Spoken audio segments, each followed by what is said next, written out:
When it comes to the competition for homecoming queen, contestants are willing to go to great lengths. In fact, I would dare say the competition is killer. But, just to be safe, let's throw in the undead just to spice things up. What's that? You want to be scared? Come with me.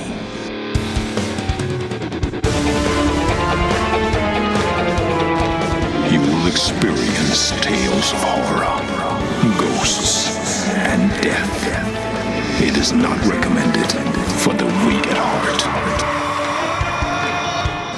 Listen in the dark. It's more fun that way. This is Weekly Spooky.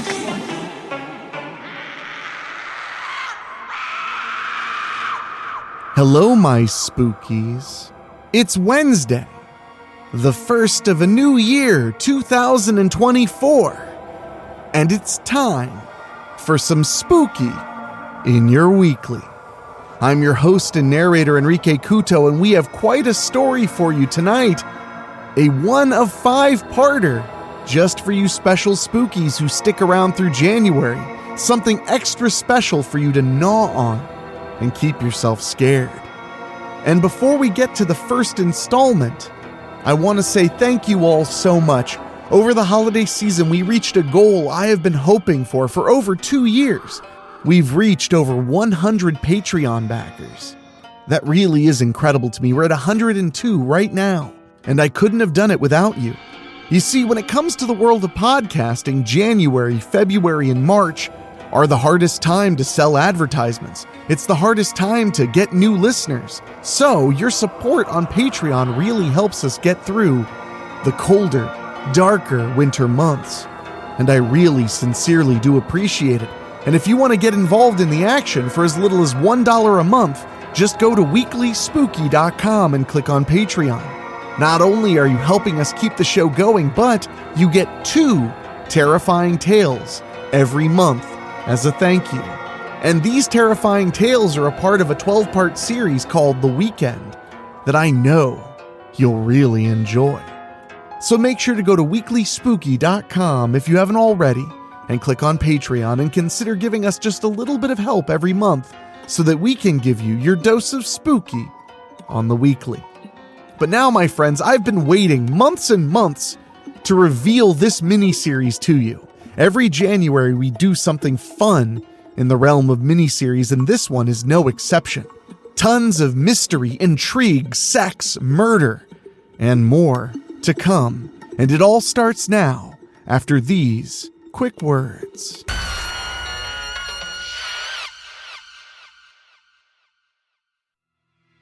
Homecoming Queen Killer, Part 1 of 5, by Rob Fields. Prologue. The lightning cracked on the second Saturday night in October as the convertible sped along a brightly lit, seemingly deserted 4-lane highway. A group of high school students were on their way to one particular destination. Britt Speedman, riding shotgun, glanced over her shoulder. "Are you sure it's really in there?" "How many times are you gonna ask me?" Deborah Lehman snapped from the back seat. "Yes, it's fucking in there. Yes, yes, and yes again." "Sounds like someone's on their time of the month," August Boldman muttered next to Deborah.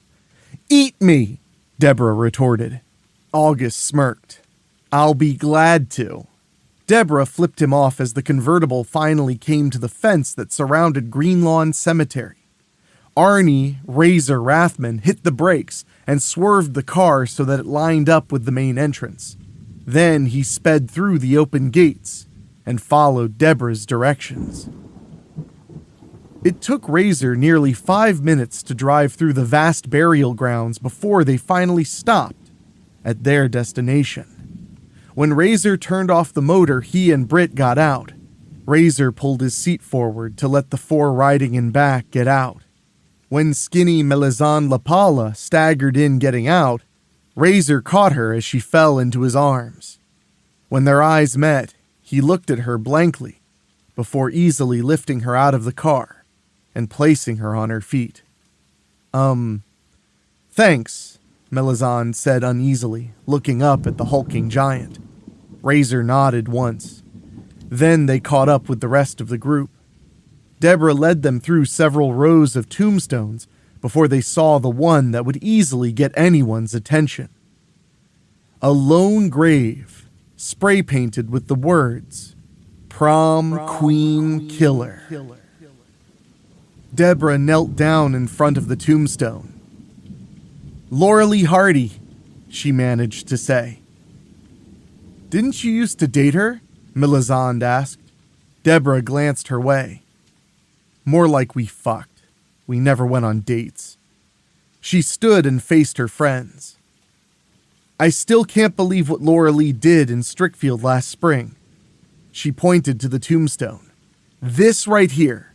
Loralee killed a lot of students on prom night at Strickfield High School. Even a few teachers. Britt raised an eyebrow. You know, I heard Strickfield High had another prom over the summer. Deborah sighed. Yeah, Strickfield High is now known for both the prom from hell and prom night of the dead. It was the prom from hell where Loralee Hardy made her impact, though. Her family died over 2 years ago in a horrible car crash here in Shore City. She lost her older brother Aiden and her mother Ridge. Loralee survived but was hurt badly. She had to have several surgeries, including the metal plate put in her head. Feeling guilty about what happened to her family, she killed a few doctors. She was taken all the way to Erie City Asylum afterwards. That's where she had to go through lots of therapy. Loralee got out and moved to Strickfield. She found herself a new girlfriend and was living off insurance money from when her dad had died. Loralee developed multiple personality disorder to keep her family alive. She could carry on conversations with her mother and became Aiden to kill anyone who got close to Loralee herself. Loralee went to prom and would go on a murder spree from there. 2 of the senior class prom queen candidates finally stopped her insanity. One of them was from the ultra-rich Mirren family. In fact, Taylor Mirren herself saw to it that Loralee was buried here and paid for the funeral. Guess it didn't take too long for people to learn Loralee was buried here. A girl stepped forward. Wow. We're really looking at the grave of a legend. Deborah turned to her. I wouldn't call Loralee a legend, Valinda. August wasn't so sure. When people know you all over Ohio and surrounding states, I think it's safe to say Loralee Hardy is definitely a legend. He pointed to the tombstone. I rest my case. Then Valinda Bright turned to Melisande as the lightning flashed again. You know, guys, I'll bet you she could bring Loralee back from the grave. Melisande shook her head. Valinda, no. It was no secret Melisande led a goth lifestyle. She was pale and always wore dark clothing. Her makeup made her look ghoulish, yet beautiful. Yeah, Melisande, I heard you can make things happen, August said. Look, I just dabble in black magic a little, she admitted. I never really made anything happen. Not big, anyway. Valinda put her arm around her. I think you should perform the spell. It's October, which means it's Halloween season. Plus, it's stormy out here. Come on, babe, what could it hurt? Aside from Deborah, the others urged Melisande to perform the resurrection spell. Figuring none of her past spells ever caused serious harm, she agreed to do it. She pulled her smartphone out of her jacket and found the resurrection spell. Then she motioned for the others to step back. Melisande recited the words. The more she read, the louder she became. When she finished, she faced the others. Guess we wait and see what happens. Just then, the rain started coming down fast. They went back to Razor's car and got in. He started the engine and closed the roof.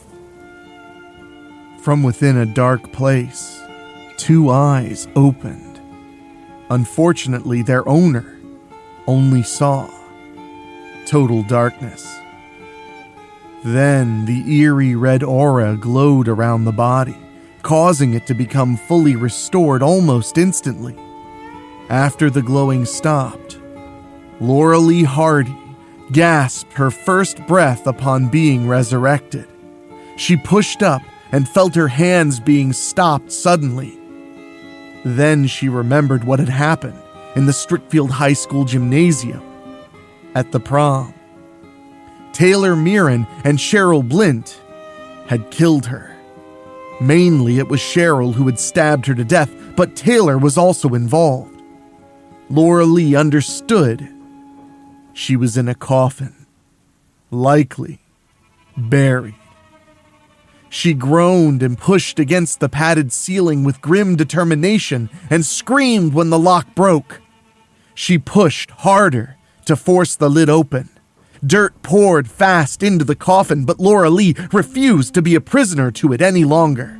Loralee gasped with happiness as she finally escaped her grave and was standing on the wet grass in her bare feet. Her funeral clothing was her prom dress from that night. She didn't care about that at the moment. All she knew was that she needed to leave this cemetery and see where exactly she was. Loralee walked around the Green Lawn Cemetery. The wind and rain felt wonderful against her skin. The lightning cracked and revealed a guy urinating in some bushes nearby. He had just finished and was about to head back to the convertible when he saw her standing before him. "Whoa! Where did you come from?" the guy asked. Loralee smiled sweetly. "It ain't where I'm coming from. It's where you're going." The guy looked confused. "Huh?" Loralee still smiled when she easily exposed her breasts, putting him under her spell. Then she walked into him so they could kiss. The two of them sucked tongues hot and heavy. Soon the guy groaned hard and tried pushing Loralee away, but he felt her supernatural strength. In fact, her teeth were easily cutting through the guy's tongue. Soon she had his entire tongue in her mouth when she withdrew, showing it to him before dropping it. The guy was practically vomiting blood as he staggered away. Loralee covered her breasts and easily walked until she was in front of him. "Honey, you gave me your heart." She punched him hard in the stomach, reached into his ribcage, and pulled his bloody heart from him. When the man fell to her feet, she laughed and dropped his heart. She saw a faint red light nearby and moved through the tombstones until she saw the sky blue convertible. Loralee gasped when she beheld the skinny goth girl getting out of the car and opening an umbrella. The girl turned to look in the car. "I don't see August anywhere. I'll go find him." Loralee couldn't let these people find their friend. She returned to August's body and found his smartphone, easily accessing it by holding it in front of his face. She opened the texting app and saw many new messages from someone called Razor. She replied and said he met a girl jogging in the cemetery and not to wait for him. Razor argued briefly, but she finished the conversation with a middle finger emoji. Loralee returned to see the skinny goth girl again. She shook the rain from the umbrella before getting back in the car. Loralee saw the varsity jacket the driver wore and the bumper sticker when they pulled away. "I'm back in Shore City," she realized.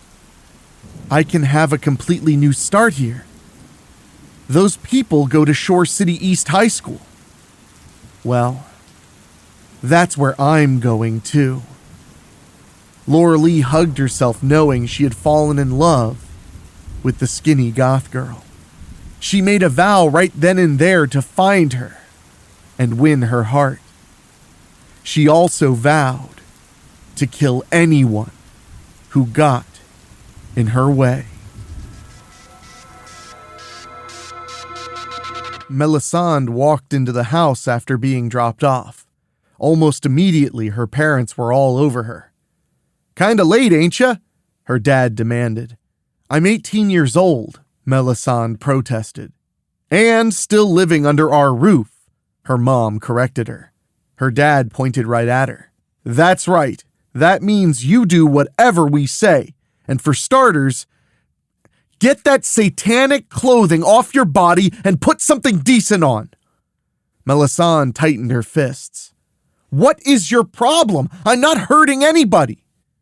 "You ain't gonna keep dressing all in black and reading those satanic books, young lady," her mom scolded. "Your father and I don't know where you went wrong, but you will know your place here." Melisande groaned and marched right upstairs. Soon she came back down with her backpack. "I ain't dealing with this shit. I'm gonna go stay with Valinda." Before her parents could move to keep her inside, she was quickly out the door and gone.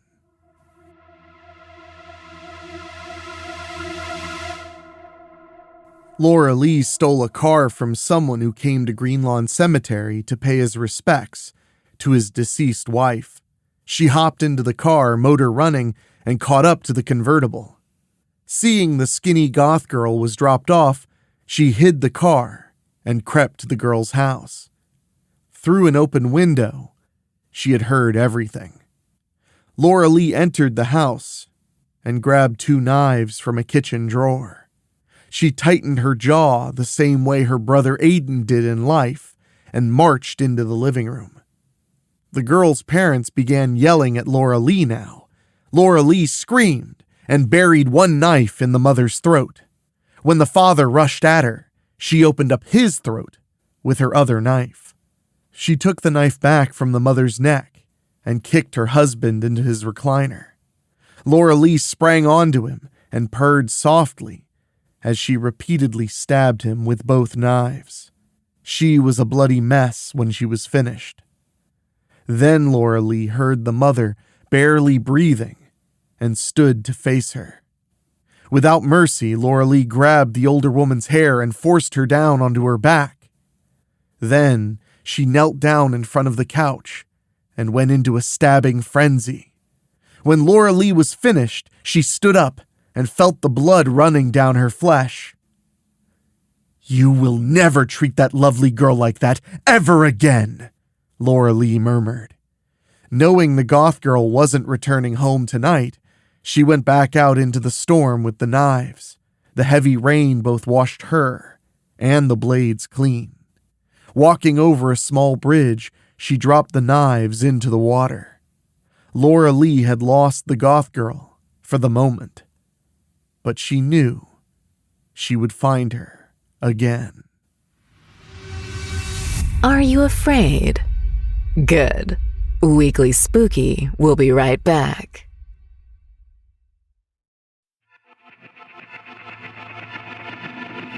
Sunday afternoon. Melisande had been working at Coffee Corner since 5 a.m. Her shift was supposed to be over at 1 p.m. Her manager, Trent, specifically stated employees couldn't leave until their relief had arrived. Britt Speedman was working with her and came out of the storeroom. "Jesus, Suzette still ain't here yet?" "She called off yesterday, too." Melisande sighed. "She'll probably call off today, too. She's never dependable, and Trent still keeps her on the schedule." Britt laughed.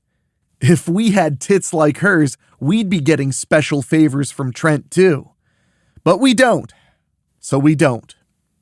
Just then, Deborah Lehman and Valinda Bright entered the coffee house. "Hey! Just the 2 girls I want to see," Deborah cheered. "I'll take a caramel dream, hot, with almond milk. Same, but with oat milk, Valinda added. Melisande began making the drinks as Britt rang the orders. I have it on good authority that you two are both nominees for Homecoming Queen, Deborah gushed. Melisande wasn't impressed. People actually voted for me? You guys know I hate doing school functions, including dances. She shook her head. I decline. What? Valinda exclaimed. Come on, Melisande. Melisande shook her head again. You all know Principal Ghastly's been riding my ass since freshman year. I'm not a troublemaker, but he gives me shit just because I'm goth. In other words, he'll make sure I don't get anywhere near the crown. She sighed. And I don't have a date. Prom's Saturday, Deborah noted. There's still plenty of time for someone to ask you, which will happen. Melisande raised her finger. Yeah, and that'll only be because all the choice stuff has been taken. Not true, Britt murmured. We can always go together like we did for prom. When Melisande handed Deborah and Valinda their drinks, Trent came out of the back and pointed to Britt. Your shift's over. Leave. What about Melisande? Britt asked. Trent waved her off. Mind your fucking business. Leave. Then he pointed to Melisande. You're closing tonight. Suzette ain't coming in. Melisande looked disappointed. I opened and I got shit to do. Trent looked angry. Yeah, and that's being here until close. Talk back to me again and I'll write you up again. Melisande wanted to quit, but she needed the money. She was glad Valinda was letting her stay at her place, but she wasn't going to be a freeloader. Trent pointed to Britt. Leave now, or you can stay left. I'll be okay, Britt, Melisande told her. The three girls said goodbye to Melisande as they left. Then Trent said, It's just you. All the closing jobs are done before closing. If not, you'll stay here till they are done. Off the clock. Trent returned to the back where Melisande knew he'd sit in the office on social media or texting people. Thankfully, it was Sunday, so it was slow and steady. Soon, an attractive girl came in and approached the counter. Melisande moved to the register to take her order. Loralee Hardy had been optimistic about finding the skinny goth girl. Now that she had, she was going to have her time with her. I think I'll order a caramel dream. It's our most popular drink, the girl said in a soft, velvety voice. After Loralee paid for it, she took in every inch of the girl serving her. Her heart was pounding as she longed to make love to her. The girls talked about general things. You sound down, babe, Loralee observed. What's wrong? I'm getting nominated for Homecoming Queen. Why? I mean, would you want to see me with the homecoming crown on my head? The girl finished with the drink and handed it to her. Loralee tasted the drink. Absolutely. The girl gawked. Are you serious? Loralee nodded. Very. If I may say so, you're very beautiful. The girl gasped slightly. Then they talked more. Just then, a skinny loser came out of the back looking angry. You're here to work, not be lazy and socialize with customers. The girl was mad. Yeah, you can talk, Trent. She pointed to the back. All you do is sit in that office. You've never even come out here when we're slammed. Shut up or you're fired right now, Trent threatened. Fire me then, the girl retorted. Then you can work all by yourself. We both know it would kill you if you ever had to do any work. Trent scowled before turning and storming back to the office. When the girl put her hand on the counter, Loralee put her hand on hers and gave her a look of approval. You just became my hero. She glanced at the name tag. Melisande? She smiled. And you are? Loralee Alexandra. Melisande worked as Loralee kept her company, making time go by fast. When closing time came, Loralee waited for her outside. When she was finally finished with her long day, Melisande wanted to spend even more time with Loralee. When they left the coffee corner together, Melisande never cared that Loralee was holding her hand as they walked. Monday morning. Melisande and Valinda walked into Shore City East High School and met their friends at their usual meeting place near the cafeteria. After a time, they turned and walked to the gymnasium for a big assembly. The group went in and sat in the senior section. Deborah pointed to the older man on the floor. "Principal Ghastly's gonna announce the homecoming queen candidates." "Fuck him," Melisande muttered. Principal Theodore Gastor finally spoke. "All right, students, knock off the talking so we can get to the homecoming queen nominations." Principal Gaster made a mechanical speech about homecoming before he finally made the eagerly awaited announcement. "And this year's nominees are Britt Speedman, Daphne Ridley, Blake Zerner, Janice Ingalls, Reese Claiborne, and finally," he seemed less enthused as he announced, "Melisande LaPaula." Principal Gaster gave her a look as if asking her, why even bother? He turned his attention back to the student body and made a few more announcements before dismissing them to first period.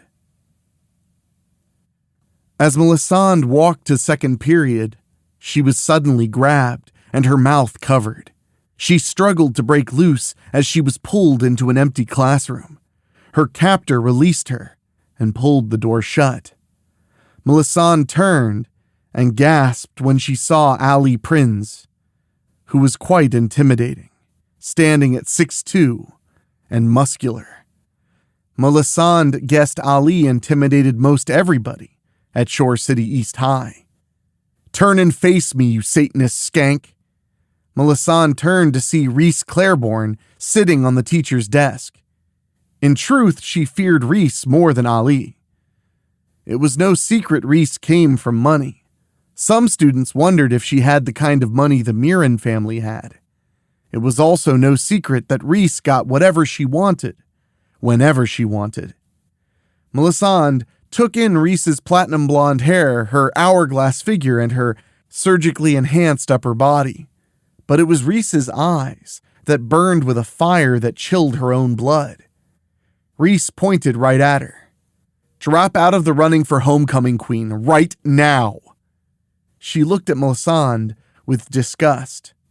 "Why a fucking skank like you would even get any votes whatsoever is beyond me." Reese smiled. "Oh, and I believe Ali wants to give you her personal endorsement." Melisande lifted her hands in front of her. "Okay, I'll drop out. I don't want any trouble." Reese looked angry now. "I really don't give a fuck what you want." Ali flashed her sinister smile. "I'm gonna enjoy breaking you in half."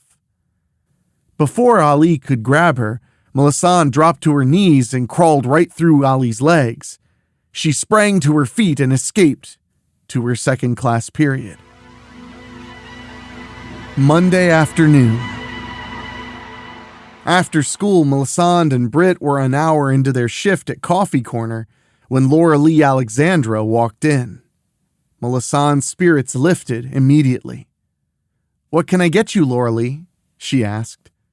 "Another caramel dream, please," Loralee answered. "Coming right up." As Melisande made the drink, Trent came out of the back. He pointed right at Loralee. "You ain't staying here and distracting my employees again. Leave, now." "She ordered a drink," Melisande protested. Trent pointed right at her. "Then make her drink to go." He looked at Loralee again. "You ain't staying here." As Melisande started to protest, Loralee raised her hand. "It's okay. I'll come and get you at the end of your shift." "Which will be closing again," Trent informed Melisande. "Suzette called off again?" Britt groaned. Trent turned to her. "Exactly. You will be leaving at your regular time." Trent waited for Loralee to take her drink and leave. When she did, he gave Melisande a mean look before returning to the office. "Fuck you, Trent," Melisande said under her breath. Monday evening. Britt remained behind after all. She managed to convince Trent to let her switch with Melisande so she could leave with Loralee. Britt knew the real reason Trent hated Melisande was because he kept trying to get dates from her after she was hired, but she rejected him time and time again. When Trent knew she wouldn't budge, he turned on her. Trent came out and told Britt to take out the trash, which was already at the back door. Britt came and grabbed the bags. She went out into the darkness and to the dumpster. After dumping the bags in, she turned to see an Amazon of a girl directly in front of her. "Still running for homecoming queen, bitch?" Ali Prince murmured. When Britt saw Rhys Claiborne leaning against the fence, she knew what was about to happen. When Rhys nodded to Ali, she grabbed Britt and punched her hard in the face to send her falling to the asphalt. "You have carte blanche," Rhys told her muscle girl. Britt tried to fight back, but there was little she could do as Ali took full advantage of her carte blanche. When Britt was finally spitting up blood, Rhys nodded to Ali. Then the two girls left, leaving Britt badly beaten and crying. Britt groaned as she pulled herself back to her feet. When her left side was hurting, she guessed that she had cracked ribs. She focused on getting back inside to call the police and report her assault. Unfortunately, the back door was now closed and locked. After knocking a few times, she looked out the parking lot and saw Trent in his car, leaving. "Fucking lazy bastard," Britt muttered. "I should get your fucking pay for closing up by myself." Remembering she had keys, she reached into her pocket for them. She was suddenly grabbed and thrown on her back. Now she prayed Ali hadn't returned for another workout. "Leave me alone!" Britt yelled. Suddenly her attacker sat on her and throttled her neck with one hand. Britt saw the gleaming knife raised in the other. She tried to fight but was severely weakened from her previous attack. Britt groaned when the girl covered her mouth and drove the blade deep into her stomach. Britt's eyes opened wide when she saw and recognized the girl who stabbed her repeatedly. Unfortunately for Britt, she wouldn't live to reveal the girl's identity. An hour later, Melisande returned to Coffee Corner. She had forgotten her smartphone and remembered where she'd left it. She unlocked the front door and entered to see the alarm hadn't been set. "Britt? You here?" Melisande called out, finding her phone. Then she saw a strange shape in the middle of the cafe area and turned on the lights. Melisande dropped her keys and phone and covered her mouth as she screamed. Britt's slain bloody body was nailed to the back wall in a crucifixion pose, and just to her left were words written in Britt's blood. "For you, my love."